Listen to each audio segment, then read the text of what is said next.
Vamos lá? O pior foi que eu aprendi que fica bem melhor quando você discute do que quando você não discute. Tá, vamos lá. Bom, a gente está aqui no nosso curso de álgebra. E agora a gente vai falar de relações. Eu gostei muito da discussão que a gente teve quando a gente falou de conjuntos. Esqueci. Gostei muito quando a gente falou de conjuntos e tal, porque a gente trouxe várias questões. E agora a gente vai falar de relações.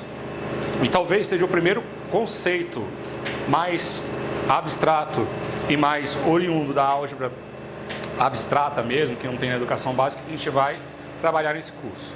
E a gente vai usar isso para poder trabalhar nesse curso a partir de uma ideia que a gente usa na educação básica, que é a de conjunto cartesiano. Beleza? Então, a gente vai falar de relações. Cadê o apagador?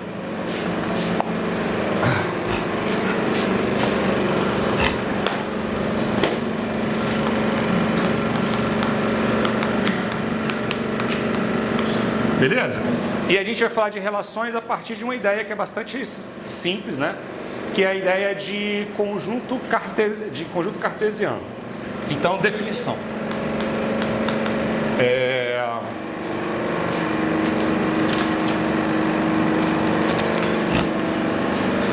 Bom, sejam A e B dois conjuntos.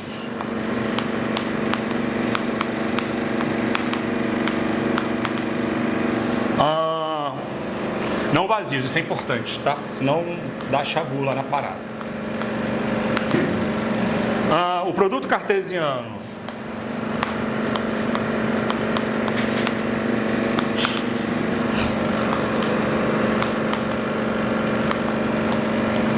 que a gente vai definir assim, ó, A cartesiano B é o conjunto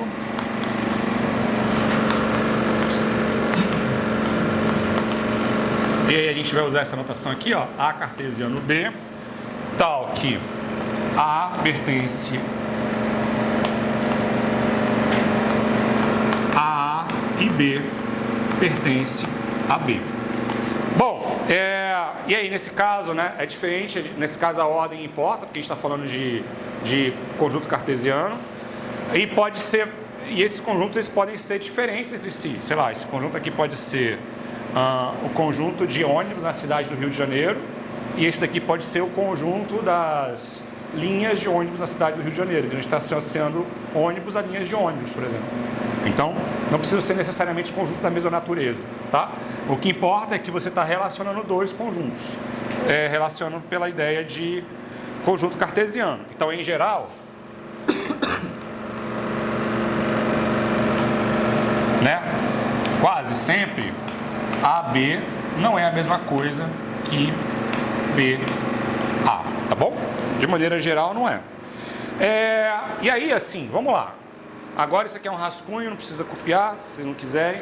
Mas qual que é a ideia de conjunto cartesiano? A gente tem aqui, ó, um conjunto A, um conjunto B, né?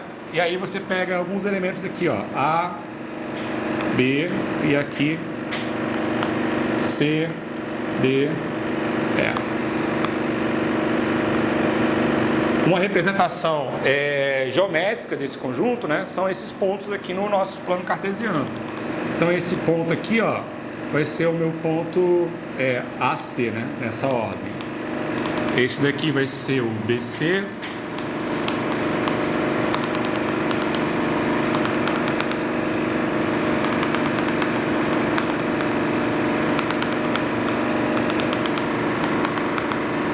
Esse daqui vai ser o AE, aqui vai ser o AB, aqui vai ser o BD, quer dizer,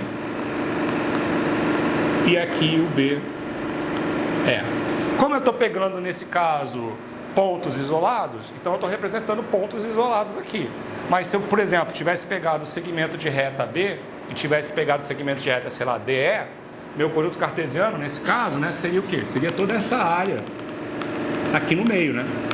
Seria toda essa área aqui que seria delimitada pelo segmento AB e pelo segmento DE, tá?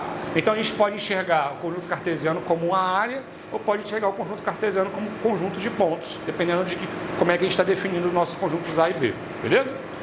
Isso é importante por quê?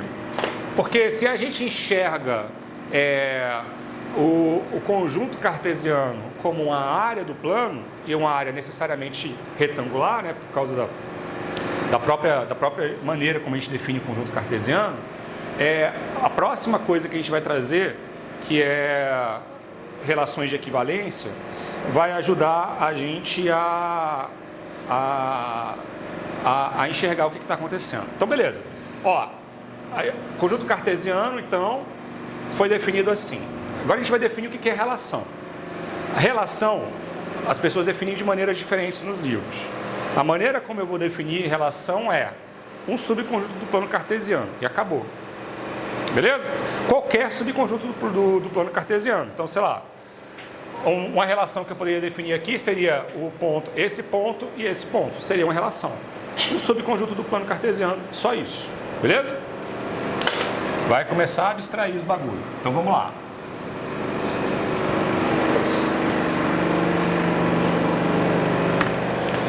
Definição.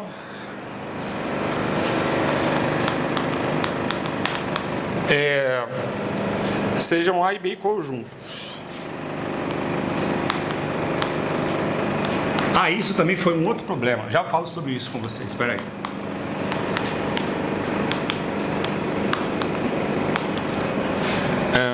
Não vazio de novo.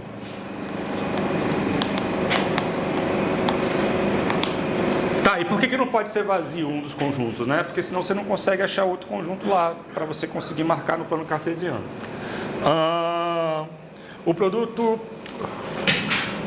uma relação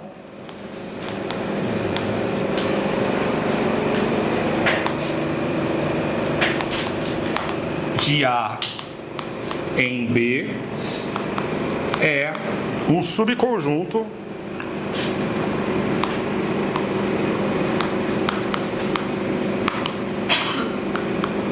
e aí eu vou usar a letra til para representar esse conjunto, esse subconjunto. Contido, pode ser igual também, né? Em A cartesiano B. Só isso, uma relação é subconjunto do plano cartesiano. Beleza? Tranquilo?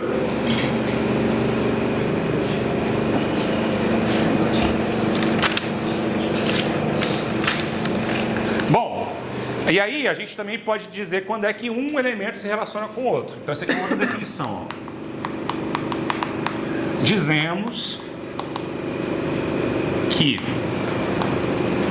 A se relaciona. Aí aqui eu estou falando de conjuntos, agora eu estou falando de elementos, tá?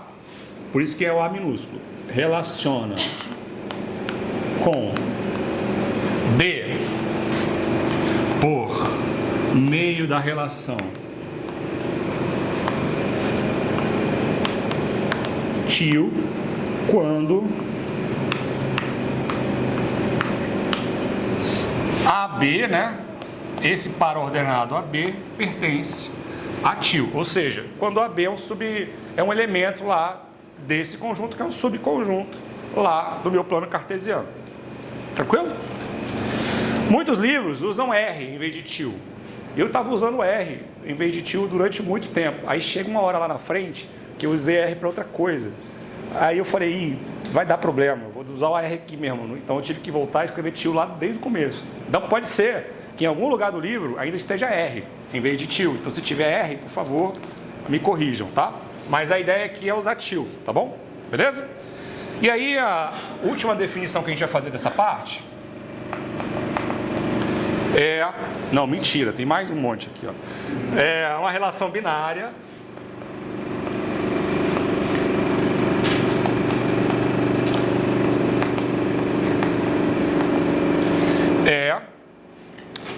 uma relação contida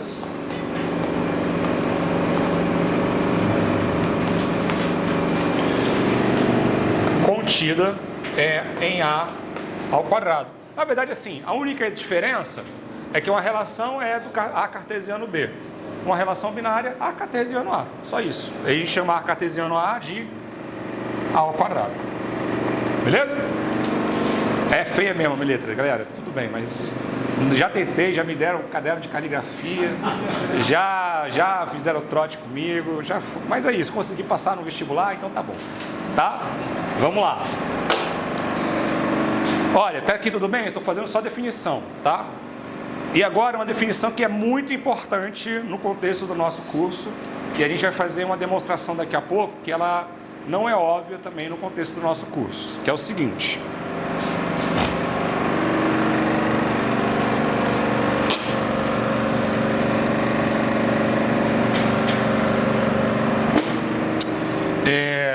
Que é a relação de equivalência. Isso é outra coisa que a gente tem que discutir, tá? Mas vamos lá. Outra definição.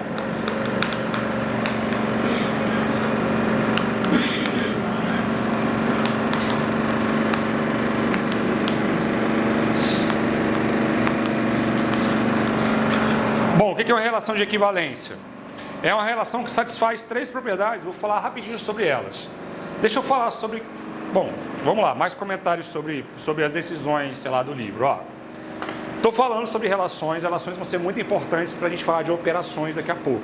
E operações são muito importantes porque a gente vai falar de anéis, e os anéis são conjuntos que têm duas operações.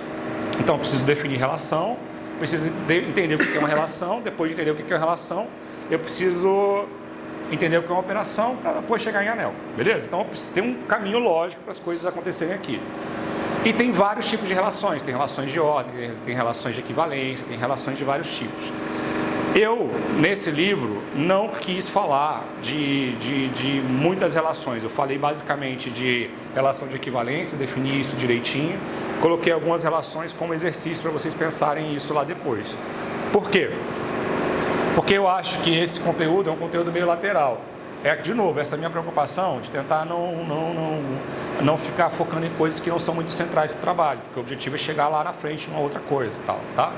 Então eu vou falar de relações de equivalência agora, mas lembrando que tem vários tipos diferentes de relações. Tá, tem relações de todo tipo que a gente possa imaginar, é um ecossistema de relações aí no mundo, então, beleza? Todo mundo entendeu? Então, relações de equivalência, elas têm três propriedades. Elas são simétricas, são reflexivas, simétricas e transitivas nessa ordem. O que significa ser reflexivo? Lembrando, são relações binárias, né? Ou seja, são relações que acontecem dentro de um conjunto A. Ser reflexivo quer dizer que A se relaciona com A. Ser simétrico quer dizer que se A se relaciona com B, B se relaciona com A. Você pode trocar a ordem. E ser transitivo quer dizer que se A se relaciona com B e B com C, então A se relaciona com C. Então, isso ajuda a gente a operar dentro desse conjunto com essas propriedades, beleza? Essas relações de equivalência, elas são importantes porque elas definem, toda relação de equivalência define uma partição do seu conjunto original.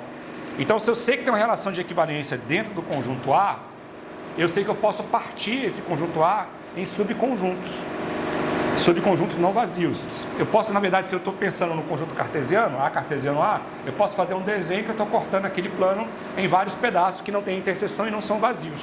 Beleza? E isso é importante para a gente, porque isso não é óbvio e isso ajuda a dar uma base que a gente vai precisar daqui a pouco para poder entender o conjunto dos números racionais de um outro jeito. A gente fez aquela definição ingênua dos racionais ainda agora, e aí a gente vai fazer uma definição um pouco menos ingênua dos racionais daqui a pouco, se der tempo hoje, beleza? Então todo mundo entendeu a ideia daqui?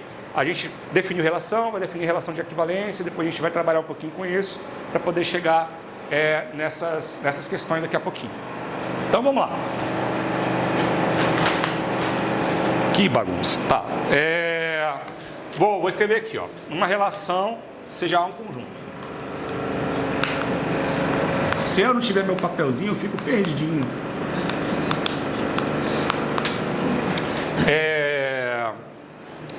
Uma relação de equivalência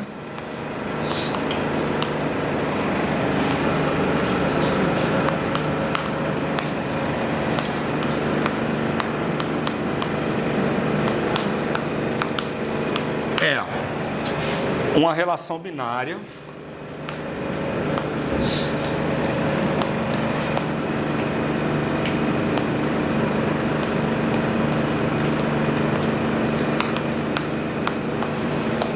tio contido em A ao quadrado, que satisfaz as seguintes propriedades.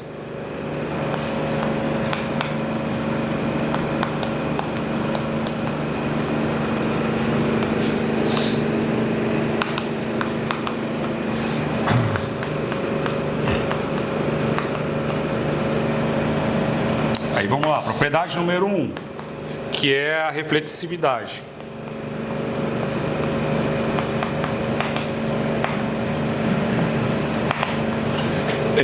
Para todo A,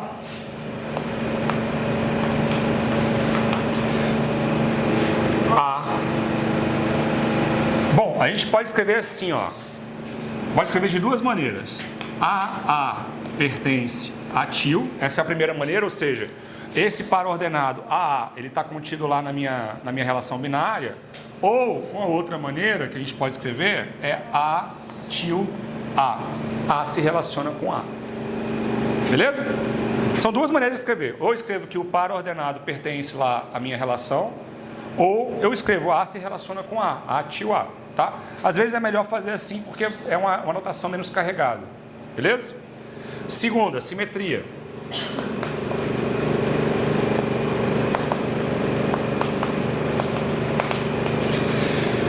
Se AB pertence... Bom, vou escrever do segundo jeito então. Ó. Se A se relaciona com B, então B se relaciona com A. E a terceira é a transitividade.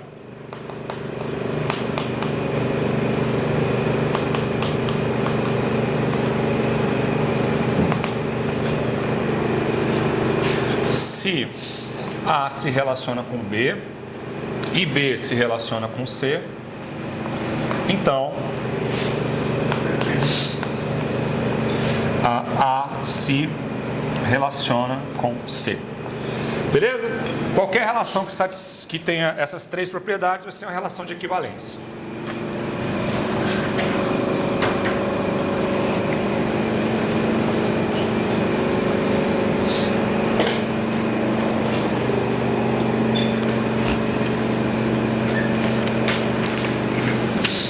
Bom, o exemplo mais óbvio é a igualdade, né? Porque você pega a relação igualdade mesmo.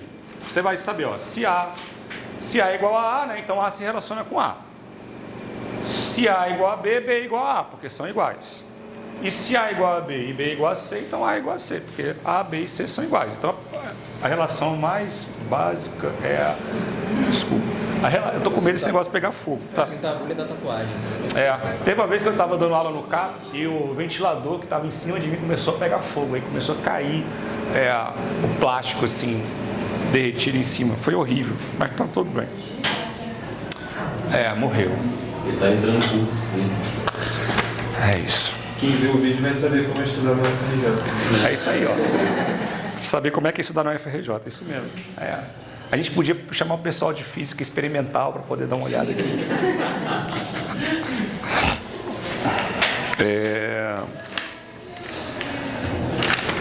Vamos para um exemplo menos óbvio do que a igualdade? Esse exemplo é muito legal. Esse exemplo é muito maneiro. Porque olha só, a gente está tentando trazer algumas relações de equivalência, certo? E a gente está tentando entender o que é uma relação de equivalência. A igualdade, como eu falei para vocês, é óbvio, eu coloquei aí, não falei muita coisa não. Mas tem a relação congruência, módulo N, que ela é muito legal e ela vai ser muito importante para a gente daqui para frente. E assim, eu sei que tem gente aqui que não é matemático, então eu vou explicar mais ou menos a ideia e depois a gente vai lá e fala disso de uma maneira um pouco mais formal. Pela relação módulo, a gente está olhando como iguais dois números que têm o mesmo resto.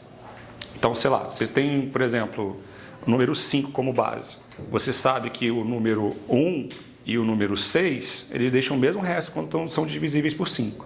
Então, a gente vai olhar esses dois números como a mesma coisa.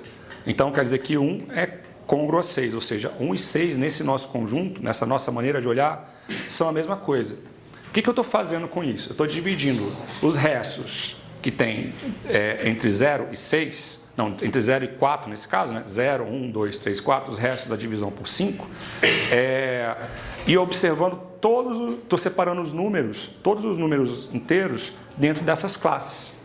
O que é essas classes? As classes dos números que são divisíveis, que deixam o resto 1, que deixam o resto 2, que deixam o resto 0, até o resto 4. E eu estou separando essas classes em classes distintas. Então, eu não preciso mais olhar para os números inteiros agora. Eu posso olhar apenas e tão somente para os restos. E isso é muito legal, porque eu posso operar com os restos como se eles fossem os números. E posso esquecer os números. E aí eu deixo de olhar o Z, que é um conjunto infinito, e posso olhar o Z, conjunto dos números inteiros, como um conjunto de 5 coisas, de 0 até 4. Certo? E isso é maneiro, porque a gente consegue fazer coisas muito divertidas. Por exemplo, em Z5, quanto é que é 2 vezes 3? 1. Então, 2 vezes 3 não é mais 6. É 6, mas 6 é 1. Então, 2 vezes 3 vira 1. Então, você opera de um jeito diferente nesse conjunto. Tá? E isso... Porque a gente está pegando um representante. Né? 2 vezes 3 é 6, beleza. Mas 6 é identificado aí no resto como 1. Então, a gente opera de um jeito diferente nesse conjunto. Quando a gente estiver trabalhando com grupos e tal, a gente vai ver essas coisas com um pouco mais de calma. Beleza? Podemos continuar? Então, vamos lá. Vamos definir esse negócio chato de uma vez por todas. Ai, ai. Número 6. Definição. É muita definição, né? Eu acho que esse é o negócio mais chato de álgebra, ficar definindo as coisas. Aí, na verdade, o negócio mais chato de álgebra, sabe o que é? Foi outra coisa que eu decidi não fazer nesse livro, que eu fiquei com preguiça. E é quando você tem uma operação à direita e uma operação à esquerda. Aí a operação só vale à direita e não vale à esquerda. Eu supus, não vou fazer isso não. Vamos supor que sempre vale para os dois lados e esquece, tá? Mas tá. É porque você escrever isso no LaTeX é muito chato, cara. Aí eu fico com preguiça. Mas tá bom. Tá gravando, é isso aí, vai para o YouTube. Tá. Bom, então vamos lá. A gente está falando de congruência módulo N. Então, dizemos que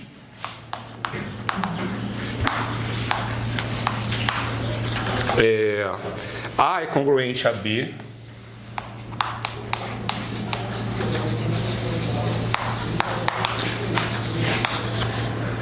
Módulo N. Se N divide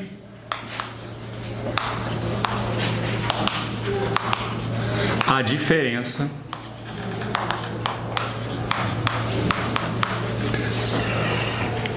A menos B. Ou seja, então se a gente pensar no nosso exemplo, né? Eu sei que 5 e... Não, desculpa. Eu sei que 1 e 6 deixam o mesmo resto quando eles são divididos por 5.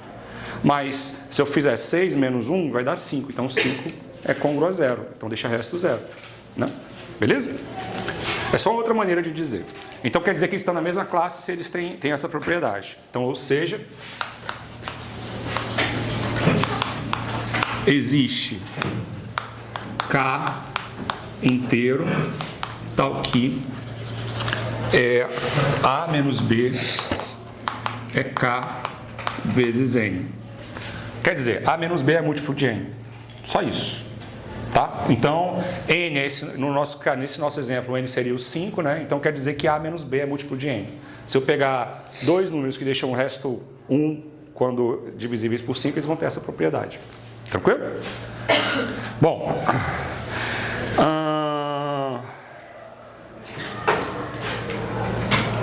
E aí, com isso, vamos definir a seguinte relação de equivalência. Seja N pertencente a N. E vamos pegar N maior ou igual do que 2. Beleza? Definimos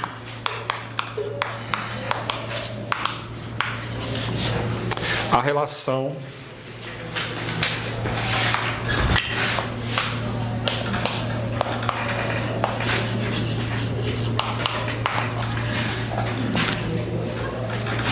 A se relaciona com B se somente se A é congruo a B módulo Z.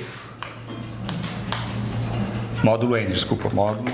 Vou escrever isso aqui embaixo, não vai caber.